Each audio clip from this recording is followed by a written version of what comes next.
최근 12.12 사태를 다룬 영화 서울의 봄이 뜨거운 화제가 되고 있습니다. 새해 첫날 1,200만 관객을 돌파하는 등 거침없는 흥행가도를 달려가고 있는데요. 영화 서울의 봄은 1979년 12월 12일 서울에서 일어난 군내 비밀 사조직 하나회의 반란을 막으려는 일촉즉발의 9시간을 그린 역사의 실제 사건을 기반으로 한 영화입니다. 박정희 대통령 서거 후 혼란한 전국의 보안사령관 전두광과 그와 결탁한 장교들은 적절한 시일을 도모해 대한민국을 탈취하기 위한 쿠데타를 일으킵니다. 이에 반해 군내 세력에 결탁하지 않고 군인으로서의 본분을 지키려는 강직한 군인 수도방위사령관 이태신과의 대립을 그려내고 있습니다. 야심과 권력욕이 가득했던 전두광은 북한으로부터의 안보 위협은 안중에도 없이 군내 사조직을 총동원해 최전선 전방부대까지 서울로 불러들이게 됩니다. 전두광의 반란군과 이에 맞선 수도경비사령관 이태신을 비롯한 진압군 사이에 목숨을 건 팽팽한 대립이 그려졌는데, 이 영화는 12.12 사태에 연루된 인물 간의 갈등이나 판단과 같은 사건의 전말을 더욱 상세히 알려주었습니다. 국내에서는 작품성에 대한 극찬과 함께 정치적인 논쟁도 촉발시켰는데요. 서울의 봄과 관련된 중국의 상황은 어떤지 살펴보겠습니다. 중국인들은 중국 정부의 차단으로 인해 VPN 또는 불법 복제 등을 통한 방식으로 한국 드라마나 영화를 시청하고 있습니다. 중국 내 평점 사이트 더우반에서 한국 드라마 무영우의 리뷰는 10만 건이 넘으며, 더글로리가 공개되던 당일에는 시청 사이트 서버가 마비된 바 있습니다.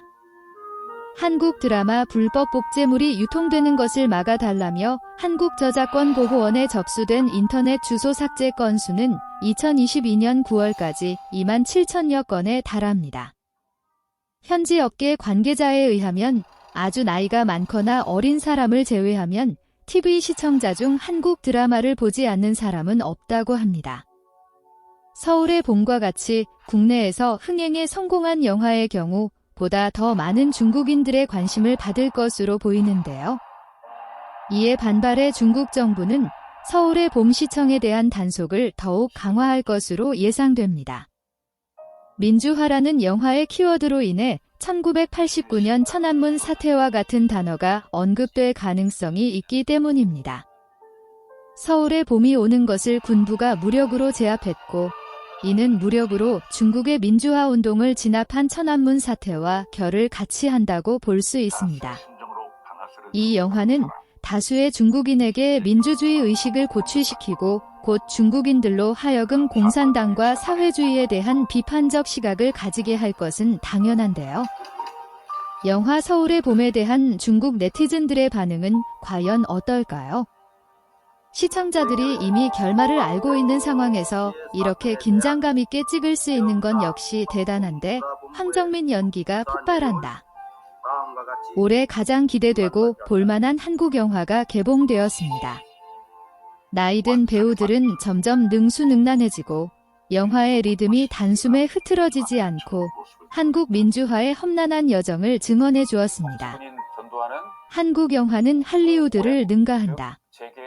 최근 몇 년 동안 한국 영화는 할리우드보다 정말 낫습니다.